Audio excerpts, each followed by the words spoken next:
Hello बच्चों, कैसे हो आप लोग। आज इस वीडियो के अंदर हम सीखने वाले हैं operational research TY BMS Sam 6 का क्वेश्चन पेपर 2023 नंबर 1 का ये पेपर है। इसके अंदर अब तक हमने क्वेश्चन नंबर 1 से लेके क्वेश्चन नंबर 3 बी पार्ट तक कंप्लीट कर लिया है और आज इसके जो ऑप्शनल क्वेश्चन है क्वेश्चन नंबर सी, जो कि डायरेक्टली आपके पेपर्स में 15 मार्क्स के लिए पूछा गया है। 15 मार्क्स का वेटेज है तो दैट इज सम थोड़ा सा लेंदी भी होगा, राइट। और ये जो 15 मार्क्स का क्वेश्चन है ये नेटवर्क एनालिसिस से पूछा गया है, ठीक है। और इसके अंदर आप देख सकते हो ये अपना नेटवर्क एनालिसिस का जो थर्ड पार्ट है उसके अंदर से ये क्वेश्चन पूछा गया है। क्वेश्चन है इसके अंदर आप क्वेश्चन पेपर डाउनलोड कर सकते हो। पहले आप क्वेश्चन पेपर डाउनलोड कर लीजिए एंड देन जब आप क्वेश्चन देखोगे तो आपको इसका सोल्यूशन भी समझ में आएगा। ओके, इसमें क्वेश्चन है MS Motilal limited have kept taken up the special project consists of 10 activities whose 3-point time estimated are listed in the table below. Activities are marked with their node numbers. Okay, तो यहाँ पे आप देख सकते हो activities given है। देखिए मैंने यहाँ पे एक्टिविटीज लिख दिया है 1 2 1 3 1 4, ठीक है। ये नोड के साथ गिवन है। दैट इज 1 से अपनी 3 एक्टिविटी स्टार्ट होगी, 1 से स्टार्ट होगा 2 3 4 एंड सेम उसी तरीके से 2 से 5, 3 से 5 और 3 से 7, राइट। एंड देन 5 के बाद आएगा 5 to 7, 4 to 6 and 6 to 7 and 7 to 8। तो ये जो एक्टिविटीज है इसमें आपको नोड गिवन है, ठीक है, एंड नंबर्स गिवन है। एंड देन इसमें आपको time estimated in the weeks given है। इसके अंदर आप देख सकते हो ऑप्टिमिस्टिक है, मोस्ट लाइकली और पेसिमिस्टिक है, ठीक। तो ये तीन आपको जो कॉलम बना के दिए इसके हेल्प से हम क्या करेंगे, नेटवर्क डायग्राम बनाएंगे एंड देन इसके बेसिस पे फिर हम इसका आगे का सोल्यूशन फाइंड आउट करेंगे। तो टोटल इसके अंदर आपको 7 क्वेश्चन गिवन है, देखिए 15 मार्क्स के लिए। फर्स्ट इसमें गिवन है draw network diagram and find the expected completion time of project, right. आपको इसमें that is mean network diagram बनाना है एंड इसका क्रिटिकल पाथ फाइंड आउट करना है। क्रिटिकल पाथ के लिए आपको गिवन है एक्सपेक्टेड कंप्लीशन टाइम, ठीक है, ये आपका क्रिटिकल पाथ होगा। सेकंड क्वेश्चन में लिखा है identify the critical path and then आपको आइडेंटिफाई करना है क्रिटिकल पाथ में। एंड देन इसमें जो थर्ड क्वेश्चन है इसमें लिखा है find the probability that the project is completed in 17 week. अगर यहाँ पे बताया कि प्रोबेबिलिटी ऐसी हो सकती है कि जो अपना प्रोजेक्ट है वो 17 वीक्स में कंप्लीट हो सकता है। दैट इज में यहाँ पे आपको टी गिवन है, एक्सपेक्टेड टाइम गिवन है। And then next one given है कि what is the probability that the project will not complete in the 20 weeks, ठीक है। अगर सपोज कोई ऐसी प्रोबेबिलिटी हो सकती है कि जो अपना ये जो क्रिटिकल पाथ है या जो प्रोजेक्ट है वो 20 वीक्स में कंप्लीट नहीं होगा project. And fifth one given है यहाँ पे if the project include penalty clauses of rupees 1000 per week for any delay beyond 19 weeks, so what is the probability of the paying penalties or of more than 500, ठीक है। इसमें question लिखा है कि अगर सपोज को कि 19 वीक से एक वीक भी ज्यादा होता है तो कंपनी को यहाँ पे 1000 का पेनल्टीज पे करना पड़ेगा, राइट। तो ऐसे करके कंपनी ने टोटल कितना 5000 पेनल्टी पे किया, तो कंपनी को कितना टाइम लगा प्रोजेक्ट को कंप्लीट करने में, राइट। तो यहाँ पे 19 वीक दिया हुआ है, तो इससे मैं ये समझ सकता हूँ कि 19 वीक मेरा क्रिटिकल पाथ होगा, ठीक है। मैं सम को जब सॉल्व करूंगा तो मुझे 19 वीक तो डेफिनेटली चाहिए। इसमें क्वेश्चन में हमें आंसर दे दिया, हिंट दे दिया है कि 19 वीक का क्रिटिकल पाथ आना चाहिए। एंड नेक्स्ट क्वेश्चन नंबर 6 है इसमें what project duration will have 95% confidence of completion. यहाँ पे बताया कि 95% जो प्रोजेक्ट मैनेजर है वो कॉन्फिडेंस है कि उसका प्रोजेक्ट कंप्लीट हो जाएगा। एंड लास्ट क्वेश्चन गिवन है if the project manager want to complete the project with 95% confidence in 21 weeks by how much time should he crash the average project completion time, right. तो 21 weeks में अगर जो project manager है वो confidence है कि 95% तक कॉन्फिडेंस है कि 21 वीक्स में अपना प्रोजेक्ट कंप्लीट कर लेगा, तो कितना दिन या कितने वीक में आपका प्रोजेक्ट क्रैश होते रहेगा, राइट। तो ये आपको बताएं टोटल 6 क्वेश्चन है। अब इसको सॉल्व कैसे करना है पहले वो देखते हैं। देखिए इसके अंदर हमें इसका तो डायग्राम बनाना है, नेटवर्क डायग्राम। तो नेटवर्क डायग्राम मैं यहाँ पे बता देता हूँ, लेकिन इसमें आपको ना क्रिटिकल पाथ का जो वीक है या जो टाइम है वो नहीं दिया गया है। इसमें time estimated in the weeks given है, जिसमें ऑप्टिमिस्टिक, मोस्ट लाइकली और पेसिमिस्टिक गिवन है, राइट। इसके बेसिस पे यहाँ पे आपको क्वेश्चन गिवन है। देखिए अब क्या करना है, पहले तो हमें इसमें एक्सपेक्टेड टाइम निकालना है। फर्स्ट क्वेश्चन ये आएगा, उसके बाद पे हम डायग्राम बनाएंगे। आप डायग्राम पहले बना लिए तो भी चलेगा, लेकिन इसके अंदर जो आपका क्रिटिकल जो आपका टाइम ड्यूरेशन है वो यहाँ पे सब्स्टिट्यूट करना है। पहले आप डायग्राम भी बना सकते हो, उसके बाद का एक्सपेक्टेड टाइम भी फाइंड आउट कर सकते हो। कैसे करना है वो देखते हैं। तो फर्स्ट हम क्या कर रहे हैं यहाँ पे, अपना नेटवर्क डायग्राम बना रहे एंड देन इसके बाद फिर हम क्रिटिकल पाथ निकाल लेंगे। क्रिटिकल पाथ निकालेंगे with the help of expected times. ठीक है, तो यहाँ पे हम बनाते हैं नेटवर्क डायग्राम।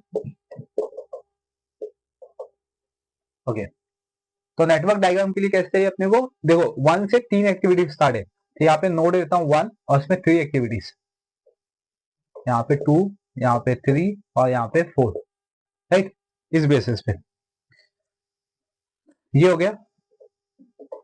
देन फिर 2 to 5 यहाँ पे, ठीक है, 3 to 5 भी है, मतलब 2 to 5 3 to 5 क्या होगा यहाँ पे कंबाइंड होगा, तो 2 to 5 3 to 5 ऐसा करता हूं मैं, राइट। एंड फिर 5 to 7 गिवन है यहाँ पे और 3 से 7 भी गिवन है, तो 3 से 7 और हमें क्या करना है 5 से 7 भी बनाना है, तो 5 से 7 जाऊंगा तो ऐसा हो जाएगा और 3 से 7 ऐसा ले लेता हूं मैं, ये 7 हो गया, राइट यहाँ पे। एंड देन इसके बाद से आप क्या करते हैं इसके अंदर 4 to 6 है, 6 to 7 है, मतलब 4 to 6 आएगा एक और 6 to 7 आएगा, ठीक है, 4 to 6 और 6 to 7 एंड देन 7 से अपना आएगा 8। ओके, तो ये हो गया अपना नेटवर्क डायग्राम, क्लियर। अब इसमें आते हैं एक्सपेक्टेड टाइम्स। तो अभी एक्सपेक्टेड टाइम के लिए क्या कहते हैं, ये जो टेबल है ना इसको भी मैं एक्सटेंड कर देता हूँ, क्योंकि मुझे फिर से एक्टिविटीज को लिखना पड़ेगा, इतना सा पार्ट नहीं लिखूंगा तो भी चलेगा सोल्यूशन में, अगर आप सब साथ में लिखते हो तो भी चलेगा। इसको मैं थोड़ा सा एक्सटेंड करता हूँ यहाँ पे, जिसमें मैं यहाँ पे निकालूंगा टीई। टीई का मतलब क्या होगा, यहाँ पे एक्सपेक्टेड टाइम्स निकालूंगा। ओके, तो अब इसमें फॉर्मूला होता है A plus 4 time M plus B और डिवाइड बाई हो जाएगा 6। टी दैट इज में एक्सपेक्टेड टाइम्स होगा, ये कैसे आएगा, ए क्या आएगा अपना ऑप्टिमिस्टिक मतलब ए हो गया, और मोस्ट लाइकली मतलब एम हो गया, ठीक है, और बी मतलब पेसिमिस्टिक हो गया यहाँ पे, इस तरीके से। चलिए अब इसमें इसका वैल्यू निकालते हैं, कैसे निकालना है वो देखते हैं। ए क्या अपने पास 1, ठीक है, 1 प्लस 4, एम की वैल्यू क्या है 2, फिर प्लस 3 और डिवाइड बाई 6, तो यहाँ पे इसका आंसर कितना आएगा 4, ये हो गया 8, ठीक है, दैट इज में यहाँ पे मैं कैलकुलेशन करके बताता हूँ। ठीक है, 1 प्लस 3 4 हो गया था अपना, प्लस 8 और डिवाइड बाई 6, तो 12 डिवाइड बाई 6, तो दैट इज में आंसर आएगा अपना 2, ठीक है। तो उसको मैं डायरेक्टली करता हूँ यहाँ पे, आपको समझिए कैसे करना है। यहाँ पे आ गया 2, राइट। सिमिलर क्लास यहाँ पे भी करूंगा, देख सकते हो यहाँ पे अपना 1 2 3 1 2 3 1 2 3, ये मतलब ये जो 3 अपने रोज है, ठीक है, इसकी वैल्यू सेम है, तो मैं यहाँ पे तीनों की वैल्यू सेम लिख लेता हूँ, 2 2 2 हो गया, ठीक है। नेक्स्ट,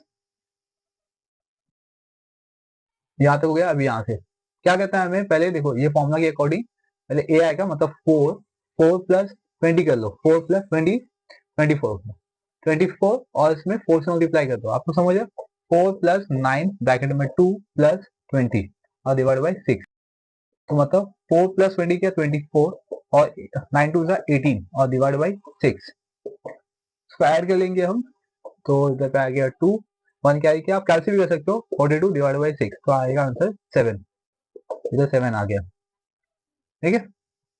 मतलब ये जो मोस्ट लाइकली इसमें इंटू 4 कर दो, सॉरी मैंने क्या किया इसमें इंटू 2 कर दिया, इसमें 4 करना था, इधर 4 कर लेते, इसमें 36 आएगा, ठीक है, तो ये हो गया 60 हो गया बेसिकली, इसमें आंसर 10 आएगा। ओके, इसमें आंसर क्या आएगा अपना 10 आएगा। चलो नाइस, नेक्स्ट वन, इंटू 4 करना है इसमें, तो मतलब 5 4 से 20 होता है, ठीक है, 20 20 प्लस 2 22 हो गया, 22 प्लस 14 36, 36 को 6 से डिवाइड कर दो 6 आ गया, राइट। आप कैलसी से भी कर सकते हो या तो इसको डायरेक्टली भी लिख सकते हो, 6 में 2 4 से मल्टीप्लाई कर दो, 6 4 जा 24, 24 प्लस 6 27, 27 प्लस 15 42, तो इसमें आएगा आंसर 7, ठीक है। 2 इंटू 4 तो 8 हो गया, 8 प्लस 1 9 9 9 18, 18 को 3 से डिवाइड 6 से डिवाइड कर दो तो 3 आ गया, ठीक है। कैसे करना है यहाँ पे मैंने आपको एक्सप्लेन कर दिया, आप ये मेथड को अप्लाई कर सकते हो, आप कैलसी से डायरेक्टली कर सकते हो, ठीक है, आपको हर एक स्टेप शो नहीं करना है यहाँ पे। नेक्स्ट वन है यहाँ पे, इधर पे 4 4 जा 16, 16 प्लस 2 18, 18 प्लस 6 24, 24 को 6 से डिवाइड कर दो 4 आ गया। अभी यहाँ पे देखते हैं 3 4 जा 12, 12 प्लस 3 15, 15 प्लस 3 18, 18 डिवाइड बाई 6 तो 3, राइट। लास्ट में यहाँ पे देखते हैं 6 4 ज़ा 24, 28, 28, 32, ठीक है। कितना मिलेगा, नहीं सॉरी, यहाँ पे 4 4 ज़ा 16, 16 प्लस 4 20, 24, तो इसमें आंसर आएगा 4, राइट। तो ये जो मैंने बताया यहाँ पे मेथड, ठीक है, आप इसके बेसिस पे भी कर सकते हो। ये सब स्टेप्स यहाँ पे दिखाने की जरूरत नहीं है, आप रफ वर्क भी कर सकते हो या कैलसी से डायरेक्टली कर सकते हो, फॉर्मूला अपना यही रहेगा, ठीक है। चलिए इसको मैं इतना रफ कर देता हूँ, एंड देन इसके बाद हम निकालेंगे इसका स्टैंडर्ड डेविएशन, ठीक है। स्टैंडर्ड डेविएशन कैसे निकालना है ये देखते हैं, पहले इसमें रफ कर देता हूँ।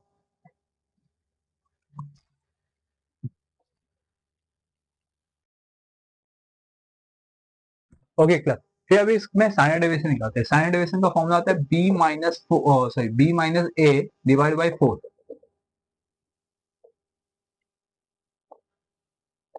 हाँ, तो बी माइनस ए, ये ए,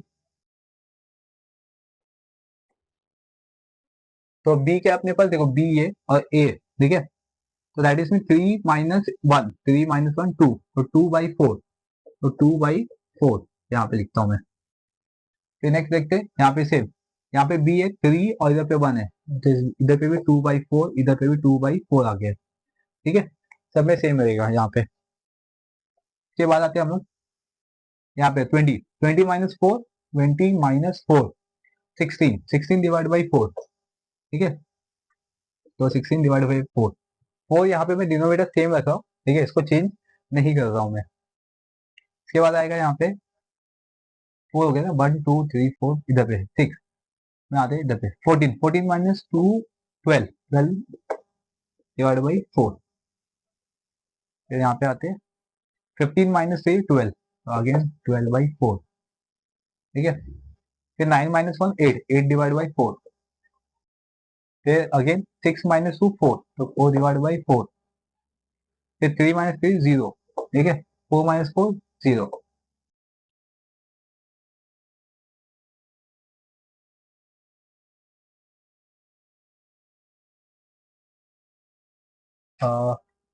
एक मिनट प्लस यहाँ पे मिस्टेक हो गया, यहाँ पे 6 आएगा जब 4 नहीं आएगा, इधर भी सब जगह 6 आएगा, 6 6 6 6, ठीक है, 6 6, इधर पे भी 6 6।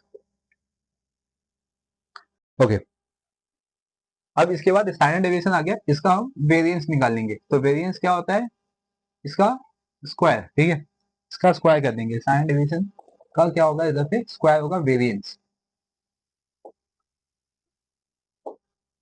2/6 है, इसका स्क्वायर करेंगे तो 4/36 हो जाएगा, तो 4/36, 4/36।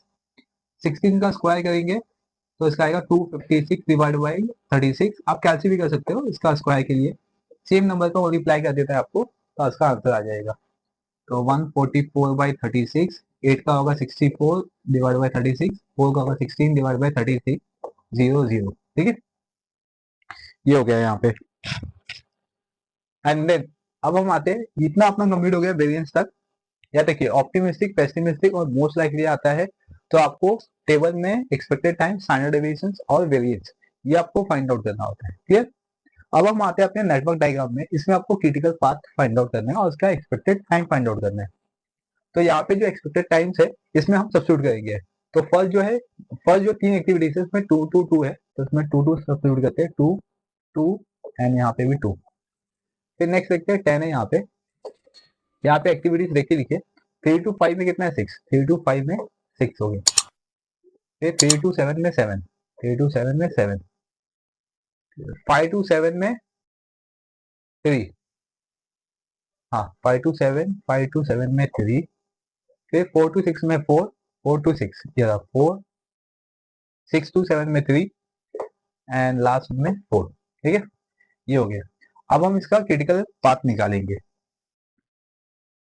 तो क्रिटिकल पाथ के लिए यहाँ पे हम हेडिंग देते हैं क्रिटिकल पाथ,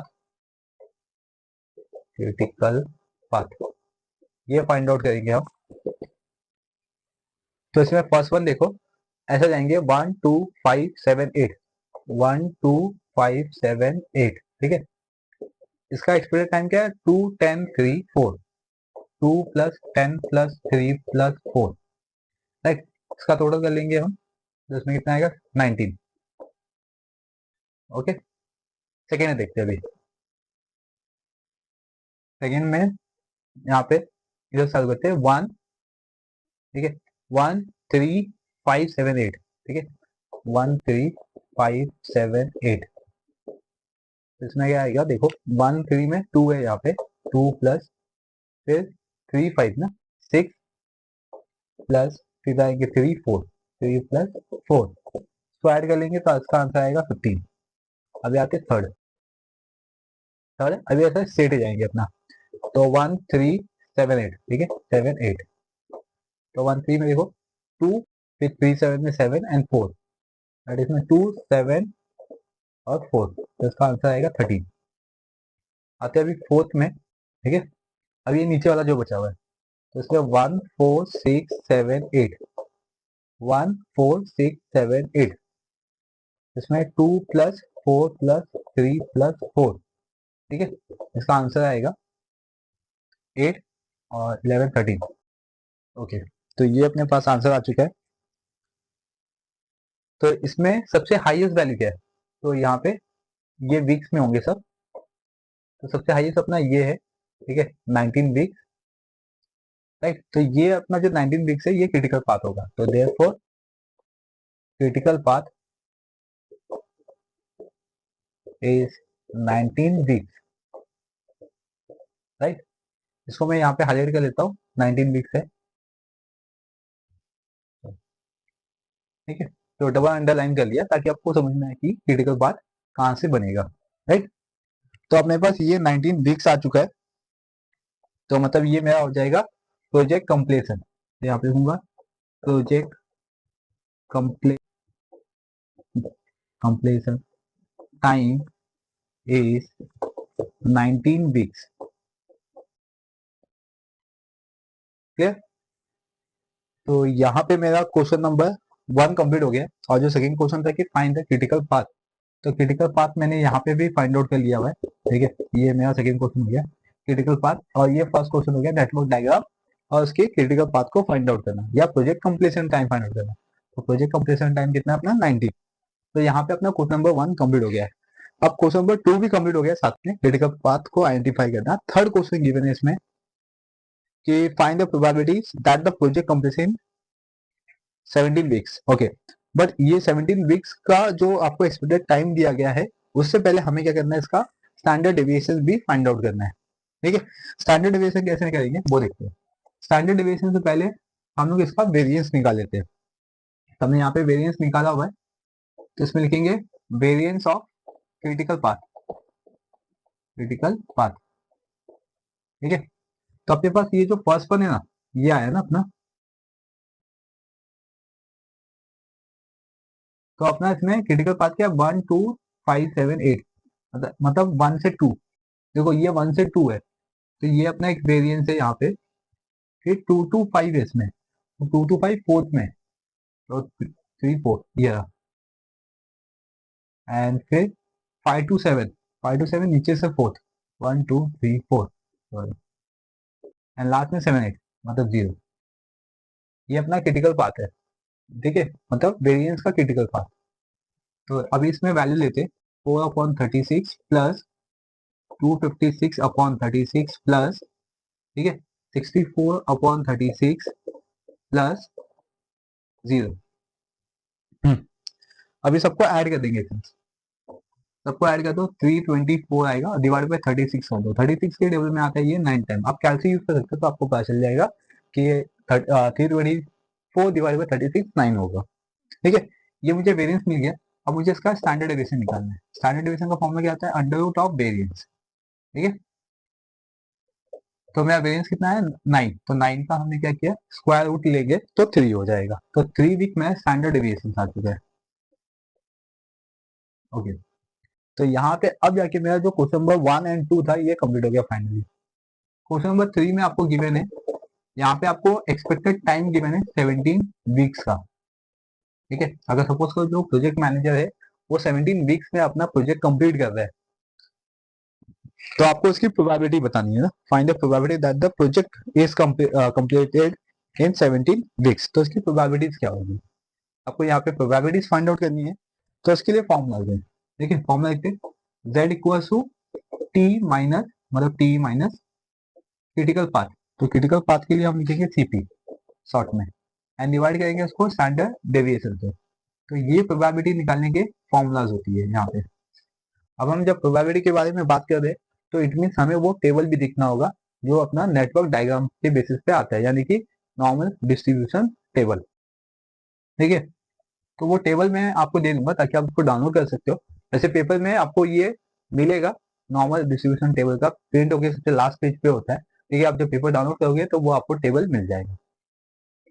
ओके, अभी इसमें देखते हैं, अब ये फॉर्मूला यूज करते हैं, z इक्वल टू टी के अपने पास 17 और क्रिटिकल बात कितने अपने पास आया 19 वीक्स का, और स्टैंडर्ड डेविएशन कितना है 3। इसको माइनस कर दो तो आंसर आएगा -2 डिवाइड बाई 3, इसको डिवाइड कर दो -0.6, -0.67। ओके, तो -0.67 आ गया। अभी मुझे क्या करना है, ये तो मेरे पास z आ गया, अब मुझे टेबल वैल्यू चाहिए इसका। तो यहाँ पे लिखता हूँ मैं टेबल वैल्यू। टेबल वैल्यू किसका लेंगे हम लोग, इसका -0.67 का, मतलब इसका आंसर माइनस में रहेगा। अभी टेबल वैल्यू के लिए हमें टेबल देखना पड़ेगा फर्स्ट वन। ठीक है, तो मैं आपको टेबल दे दूंगा, आप उसको डाउनलोड कर लीजिए। और टेबल कैसे लिखना है आपको, जो आपका ऐसा वर्टिकल में जेड रहेगा सबसे लास्ट कॉलम में जेड। ठीक है, उसमें आपको स्टार्टिंग के डिजिट देखने 0.6 देखने। ठीक है, ऐसा वर्टिकल 0.6 एंड देन फिर आपको ऐसा रो में जाना है 7, जहाँ पे लिखा रहेगा 7। ठीक है, उसको देखना है, तो 0.6 और 7 देखना है। तो इसका आंसर इसमें टेबल वैल्यूज गिवन है 0.2486, राइट। देखिए मैंने कैसे देखा, मैं यहाँ पे बता देता हूँ। यहाँ पे ऐसा z लिखा है, इसमें 0 1 2 3 4 5 6 7 ऐसा लिखा हुआ है। ठीक है, फिर 0.0 0.1 ऐसा करते करते करते आपका 0.6 है। तो यहाँ पे और यहाँ पे जो वैल्यूज है, ठीक है, इधर पे वैल्यू है 0.2486 है, तो हमें ये वैल्यू लेनी है। ठीक है, तो आपको टेबल मिल जाएगा, टेबल आप डाउनलोड कर लीजिए, नॉर्मल डिस्ट्रीब्यूशन टेबल, तो वहां से आपको ये वैल्यू मिल जाएगी। अभी हमें इसका प्रोबेबिलिटी निकालना है, तो यहाँ पे लिखूंगा T 17 वीक्स, यानी कि प्रोबेबिलिटी ऑफ 17 वीक्स। ओके, तो क्या प्रोबेबिलिटी इसमें बन सकती है कि जो प्रोजेक्ट मैनेजर है वो 17 वीक्स में अपने प्रोजेक्ट को कंप्लीट कर सकता है, क्योंकि 19 वीक्स तो लगने वाले हैं, तो ऐसी प्रोबेबिलिटी हो सकती है कि 19 वीक्स से ये पहले भी कंप्लीट कर सकता है। तो यहाँ पे ये लिख लिया हमने। अब इसका जो मेथड है वो देखिए कैसे करना है। इसको मैं रख कर देता हूँ।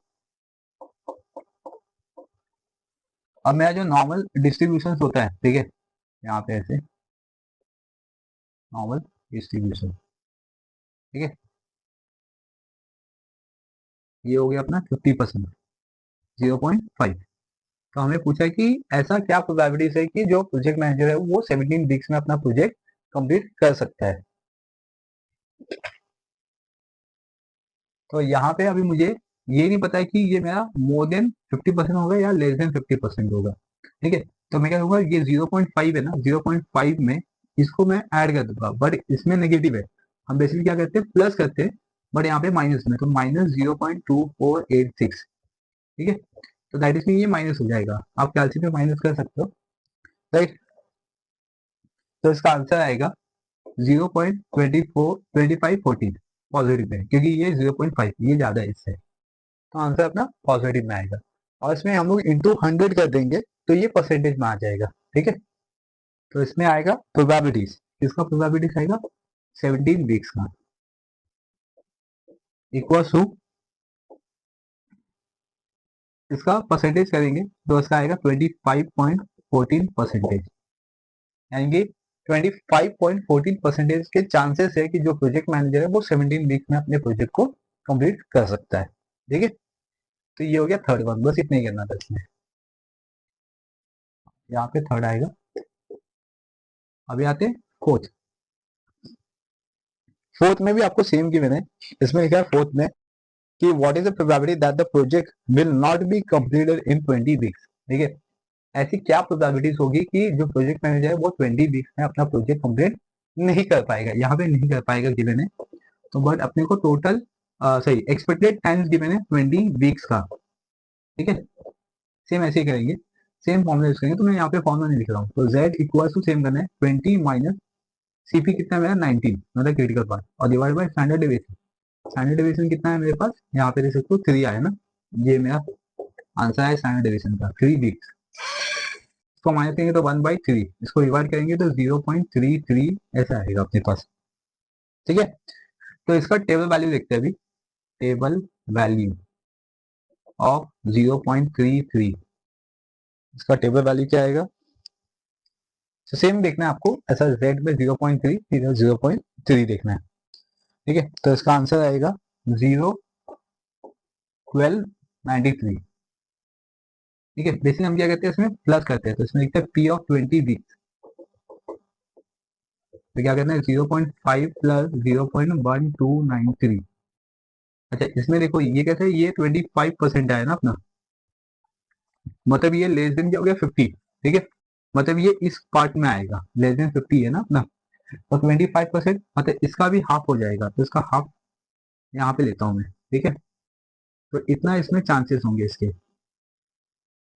इतना चांसेस होंगे जो प्रोजेक्ट को कंप्लीट कर सकता है। अभी इसमें भी सेम, अगर मैं नॉर्मल डिस्ट्रीब्यूशन टेबल बनाता हूँ, या सॉरी कर्व बनाता हूँ मैं यहाँ पे ऐसे, ठीक है, और इसका हाफ किया जाता है 0.5।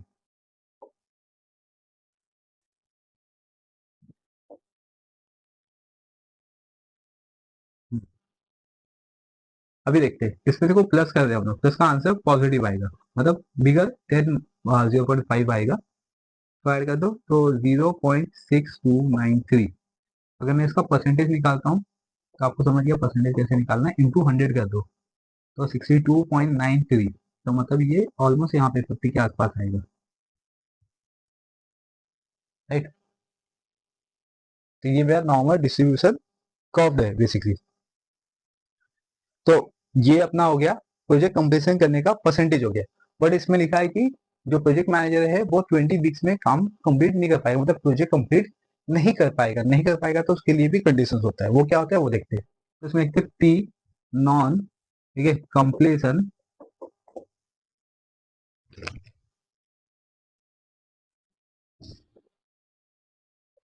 इन 20 वीक्स, ठीक है, इन 20 वीक्स। तो क्या करेंगे, 1 माइनस कर देंगे, ठीक है, 1 माइनस ये जो प्रोबेबिलिटी है ना अपनी, इससे मतलब 0.6293, इसको माइनस कर देंगे, इसको माइनस करके आंसर इसका आएगा, कैसे से आप माइनस कर लीजिए फटाफट हो जाएगा, मतलब 0.3707 आएगा। तो अगर मैं इसका परसेंटेज निकालूंगा, तो आपको समझ में आ गया इसका परसेंटेज कैसे निकालते हैं, 37.07 परसेंटेज चांसेस है कि जो प्रोजेक्ट मैनेजर है वो 20 वीक्स में अपना प्रोजेक्ट कंप्लीट नहीं कर पाएगा, ठीक है, non completion in 20 weeks. I hope class की ये जो 4 क्वेश्चन थे, इतना तो आपको समझ में आ गया कि आप इसको किस तरीके से सॉल्व कर सकते हो। इसके लिए आपको चाहिए टोटल सॉरी एक्सपेक्टेड टाइम चाहिए, स्टैंडर्ड डेविएशन, वेरिएंस, ठीक है। वेरिएंस में आप सब नहीं निकालोगे तो भी चलेगा, सिर्फ आपको क्रिटिकल पाथ का निकालना है। आपने स्टैंडर्ड डेविएशन निकाला है, इसके बेसिस पे डायरेक्टली आप क्रिटिकल पाथ का भी निकाल सकते हो। यहाँ पे मैंने आपको ईच एंड एवरी स्टेप समझाया कि आप किस तरीके से अपना वेरिएंस फाइंड आउट कर सकते हो, ठीक है। और क्रिटिकल पाथ कैसे निकालना है, प्रोजेक्ट कंप्लीशन कैसे निकालना है, देखिए आपका डायग्राम कैसे बनेगा, राइट। एंट्रेंस के बेसिस पे आपको जो यहाँ पे कंडीशन गिवन है कि जो प्रोजेक्ट मैनेजर है वो 17 वीक्स में अपना काम, यानी कि जो प्रोजेक्ट है वो कंप्लीट कर देगा, और 20 वीक्स में ऐसे क्या चांसेस की जो प्रोजेक्ट मैनेजर वो कंप्लीट नहीं कर पाएगा। तो ये दोनों मैंने आपको एक्सप्लेन कर दिया with the table, normal distribution table भी बताया आपको किस तरीके से देखना है, और आपका जो नॉर्मल कर्व होगा, नॉर्मल डिस्ट्रीब्यूशन कर्व, वो किस मेथड में बनेगा ये भी मैंने आपको एक्सप्लेन कर दिया, राइट। अभी भी क्वेश्चन बाकी है क्लास, तो टोटल इसमें 7 क्वेश्चन है, तो अब तक हमने 4 क्वेश्चन कंप्लीट कर लिए, राइट। आप पहले इसको नोट डाउन कर लीजिए, इसको मुझे थोड़ा सा रफ करना होगा, ताकि आगे की जो 3 सम है वो मैं आपको अच्छे से एक्सप्लेन कर सकूं। चलिए आप इसको नोट डाउन कर लीजिए, या तो आप इसका स्क्रीनशॉट लीजिए। फिफ्थ जो क्वेश्चन है इसमें लिखा है कि if the project include penalty clauses of ₹1000 पर वीक, ठीक है, और for any delay beyond the 19 weeks, अगर 19 वीक से डिले होता है प्रोजेक्ट, तो आपको इस पे पेनल्टीज देनी पड़ेगी, ठीक है। तो यहाँ पे जो पेनल्टी है ये ₹1000 है, ठीक है, पर वीक, पर वीक का है ये बेसिकली, राइट। और इसके आगे लिखा हुआ है कि व्हाट इज द प्रोबेबिलिटी, यानी कि आपको प्रोबेबिलिटीज फाइंड आउट करनी है of paying a penalty of more than ₹1000, sorry 5000। तो यहाँ पे जो मैं पेनल्टीज पे करूंगा, ठीक है, इधर लिखता हूँ मैं पेइंग पेइंग पेनल्टी, ठीक है, ये ₹5000 है, राइट। तो ये कितने दिन का पेनल्टीज होगा? अगर पर वीक का यहाँ पे 1000 होता है तो 5000 5 डेज का, सॉरी 5 वीक का होगा यहाँ पे, राइट। तो आपको इसकी प्रोबेबिलिटीज बतानी है कि ये जो प्रोजेक्ट है वो कितने वीक्स में कंप्लीट हो जाएगा, राइट। तो इसकी जो प्रोबेबिलिटीज है वो आपको परसेंटेज में निकालना है बेसिकली। अभी तक हमने जो question number 3rd and 4th किया था उसमें हमने परसेंटेज में किया था बेसिकली, ठीक है। तो इसमें भी हम परसेंटेज में ही करेंगे। तो यहाँ पे जो पेनल्टीज के बेसिस पे दिया गया, अगर 1000 आपका पर वीक है और 5000 आपको यहाँ पे पेनल्टीज पे करना पड़ेगा, तो हमने डिले कितना किया होगा?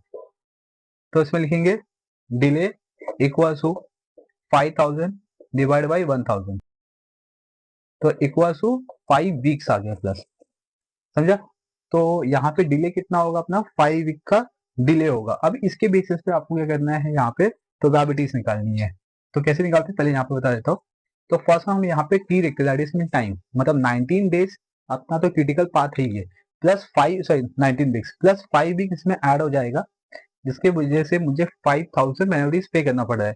तो दैट इज मीन 24 वीक्स में मेरा यहाँ पे ऐसा दिया हुआ है कि 24 वीक्स में मेरा प्रोजेक्ट यहाँ पे कंप्लीट हो जाएगा, जिसपे मुझे 5000 की पेनल्टीज पे करनी पड़ेगी, राइट। अब मैं इसके बाद अपना फॉर्मूला यूज करूंगा प्रोबेबिलिटी निकालने के लिए, यानी कि z इक्वल टू क्या था, टी माइनस टी, मतलब यहाँ पे जो हमने एक्सपेक्टेड टाइम्स कंसिडर किया 24 वीक्स का, उसको मैं माइनस करूंगा सीपी से एंड डिवाइड करूंगा स्टैंडर्ड डेविएशन से, राइट। तो मेरा टी कितना है यहाँ पे 24 और सीपी कितना है 19 और स्टैंडर्ड डेविएशन कितना आया था 3, राइट। तो अब इसका हम आंसर देखते हैं, इसको माइनस करते हैं फर्स्ट, तो कितना आएगा 5 डेज आ गया, 5 डिवाइड बाई 3 को डिवाइड कर दो, ठीक है। तो 1.67 इसका आंसर आएगा, आप इसको कैलकुलेट कर सकते हो। देन अब आते हैं हम इसके बाद, तो ये तो z आ गया, अब इसका टेबल वैल्यूज निकालते हैं। तो इसका टेबल वैल्यूज जैसे मैंने बताया था, आपको अभी टेबल में क्या देखना है 1.6 देखना है, ठीक है। 1.6 ऐसा आपको वर्टिकल में मिलेगा 1.6 और आपको हॉरिजॉन्टल में आपको तो 7, तो इसकी जो वैल्यूज आएगी वो 0.4525 में आएगी, ठीक है। तो इसका टेबल वैल्यूज आएगा 0.4525। अभी जो अपनी प्रोबेबिलिटीज है 24 वीक्स का वो देखते हैं। तो 4 वीक्स इक्वल टू 0.5 प्लस 0.4525 हो जाएगा यहाँ पे, ठीक है, क्योंकि ये 19 वीक से मोर देन का टाइम जाएगा, तो इट मीन्स कि इसकी जो नॉर्मल डिस्ट्रीब्यूशन कर्व होगा वो मोर देन 50% पे होगा, यानी कि हम ज्यादा दिन लेके यहाँ पे काम को कंप्लीट कर रहे हैं, राइट। एंड देन अब हम इसको ऐड करेंगे क्लास, तो इसका आंसर आएगा 0.9525। 5 एंड 4 को मैंने प्लस किया तो 9 आ गया है, and the remaining same as it is, okay. तो अभी यहाँ पे आ गया 0.9525 आ चुका है। तो ये कैसे आएगा? अगर देखो यहाँ पे मोर देन भी दिया गया था ना अपनी जो पेनल्टीज थी, तो सिंस यहाँ पे जो पेनल्टीज है ये मोर देन 5000 हो जाएगा, राइट। तो इसका 24 वीक की जो प्रोबेबिलिटीज आएगी वो 0.9525 होगा। तो यहाँ पे आते पी नॉन कंप्लीशन इन 24 वीक्स। देन अब इसमें आते 1 माइनस, ठीक है, बेसिकली हम इसमें क्या करते हैं 1 माइनस करते हैं। 1 माइनस कितना माइनस करना है अपने 0.9525, उसको माइनस कर देंगे तो 0 पॉइंट, ठीक है, 1 से माइनस करना है तो 0.0475। अब इसमें इंटू 100 कर दो तो उसका परसेंटेज आ जाएगा, दैट इज में 4.75%, यानी कि चांसेस है कि जो 4.75% चांसेस है कि जो प्रोजेक्ट मैनेजर है वो 24 वीक्स में भी अपने काम को कंप्लीट नहीं कर पाएगा। नॉन कंप्लीशन दिया हुआ है यहाँ पे, ठीक है। तो non completion in the 24 weeks का मतलब क्या होगा कि जो प्रोजेक्ट मैनेजर है, ठीक है, वो 24 वीक्स में भी अपने प्रोजेक्ट को कंप्लीट नहीं कर पाएगा। तो इसके चांसेस, इसके जो परसेंटेज है वो 4.75% पे है, ठीक है। हम नेक्स्ट क्वेश्चन पे। नेक्स्ट क्वेश्चन है यहाँ पे, what project duration will have 95% confidence of completion. तो जो प्रोजेक्ट मैनेजर है उसको 95% तक क्या है, कॉन्फिडेंस है कि वो अपना प्रोजेक्ट कंप्लीट कर लेगा। तो इसमें बताना है कि वो कितने वीक में अपने प्रोजेक्ट को कंप्लीट करेगा जिसपे उसका कॉन्फिडेंस लेवल 95% है। राइट, तो फर्स्ट यहाँ पे हम लिखेंगे कॉन्फिडेंस लेवल, ये हम कर रहे फिफ्थ वन, ठीक है, और ये जो हमने किया ये फोर्थ का। इस पे लिखते हैं हम लोग कॉन्फिडेंस लेवल 95%, ठीक है। तो इसकी पॉसिबिलिटी क्या होगी 0.95, ठीक है, इसकी प्रोबेबिलिटीज होगी 0.95। अभी इसका हम टेबल वैल्यूज लेते हैं क्लास। तो टेबल वैल्यूज यहाँ पे आएगा 0.95 में से माइनस कर देंगे 0.5। 0.5 मतलब ना जो नॉर्मल डिस्ट्रीब्यूशन टेबल से यहाँ पे बना था कर्व, सॉरी, ठीक है, नॉर्मल डिस्ट्रीब्यूशन जो कर्व है अपने पास यहाँ पे, ठीक है, ये इधर पे 50% है और जो प्रोजेक्ट मैनेजर है उसको 95% तक कॉन्फिडेंस है, ठीक है, कि वो अपना काम कंप्लीट कर लेगा। तो कितने वीक्स में कंप्लीट करेगा ये बताना है हमें। तो हमें क्या करना है, 0.95 में से 0.5 माइनस कर लेना है, ठीक है। तो हमें टेबल वैल्यूज फाइंड आउट करने में इजी हो जाएगा। तो इसमें आएगा 0.45। अभी ये जो 0.45 है ना, ये टेबल के अंदर हमें फाइंड आउट करना है कि 0.45 कहाँ पे आएगा। तो ये जो आप यहाँ पे टेबल देख रहे हो, इसके अंदर हमें ये फाइंड आउट करना है कि 0.45 कहाँ पे आएगा या उसके नियरेस्ट वैल्यूज कहाँ पे आएगी। इट मीन्स कि 0.4500 भी हो सकता है, या तो 0.45 यहाँ पे 1, या तो इसमें 2, या तो इसमें फिर 3, ठीक है, या तो इसमें 4, 5, ऐसा कुछ भी हो सकता है। इसके नियरेस्ट वैल्यूज मतलब एग्जैक्ट देखना है 0.45 कहाँ पे आ रहा है। तो इसके अंदर अगर हम ऑब्जर्व करेंगे तो 0.4505 आएगा, ठीक है, और ये आएगा अपना यहाँ पे जो z की वैल्यू सही रहेगी वो आएगी 1.65 पे, ठीक है, 1.65 पे आएगी। तो 1.65 कैसे देखना है, इधर पे अपने को 1.6 देखना है, ठीक है, और 5 यहाँ से, ठीक है, मतलब अपना वर्टिकल 1.6 जाएगा, ये ऐसा अपना 1.6 आएगा यहाँ पे और 5 यहाँ पे आएगा।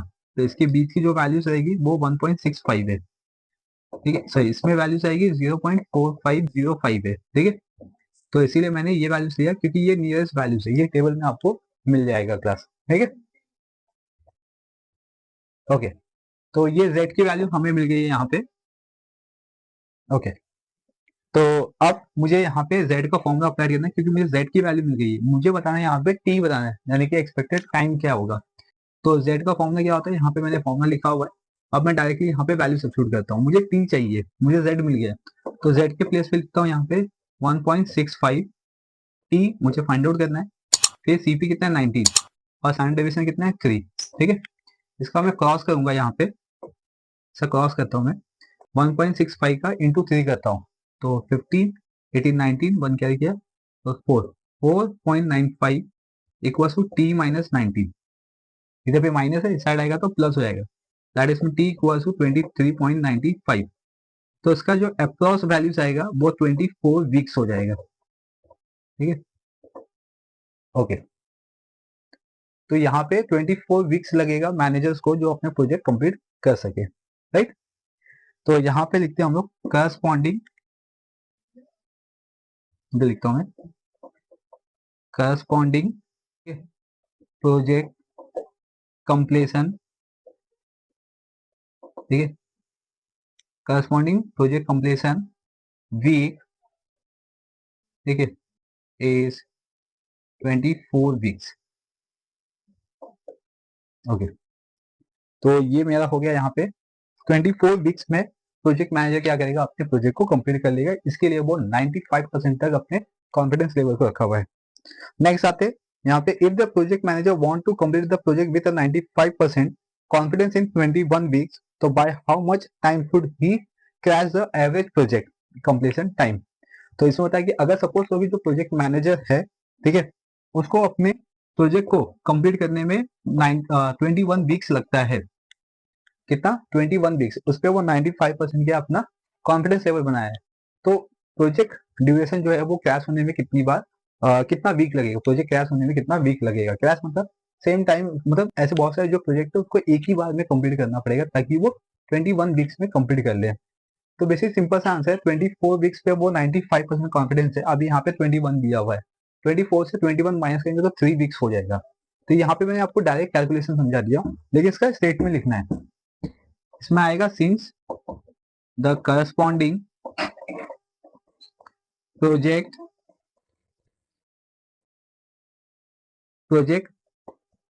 कंप्लीशन,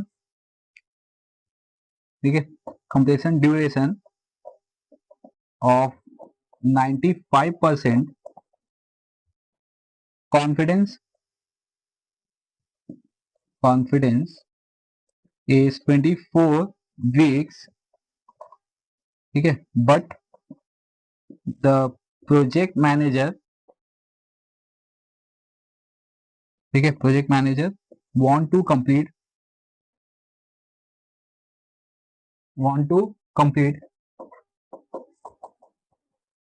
ठीक है in 21 weeks। ओके, इसके आगे का आंसर यहाँ पे लिखता हूं मैं 21 वीक्स, तो इसके आगे आंसर से हमें बताना है माइनस करके। हैंस, ठीक है, हैंस रिक्वायर्ड ट्रेसिंग ड्यूरेशन, ठीक है, तो क्या आएगा इसमें 24 माइनस 21 इक्वल टू 3 वीक्स।